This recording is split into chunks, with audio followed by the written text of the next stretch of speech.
আজকে সকালে তৈরি হচ্ছে চানা আর গরম গরম গরম ফুলকো লুচি। এই দেখো এখানে আছে আর একটা দিয়ে দিলাম, আর আছে আম।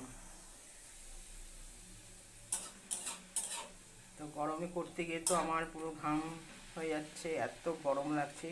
বৃষ্টি হচ্ছে কিন্তু গরমটা যাচ্ছে না। তা বন্ধুরা, তৈরি হয়ে গেল চানা। এতে আমি আলু দিয়েছি, পেঁয়াজ দিয়েছি, আদা রসুন আর গরম মশলা, কাঁচা লঙ্কা আর নুন মিষ্টি হলুদ পরিমাণ মতন। ব্যাস, তৈরি হয়ে গেল আমার ফুলকো লুচি আর চানা। তো আমি এবার খাবারটা প্লেটে বেড়ে ফেলেছি, এবার তরকারিটা দিয়ে আমটা কাটবো, হয়ে যাবে। তো আজকে সকালে তৈরি হয়ে গেল ফুলকো লুচির সাথে কাবলি চানা।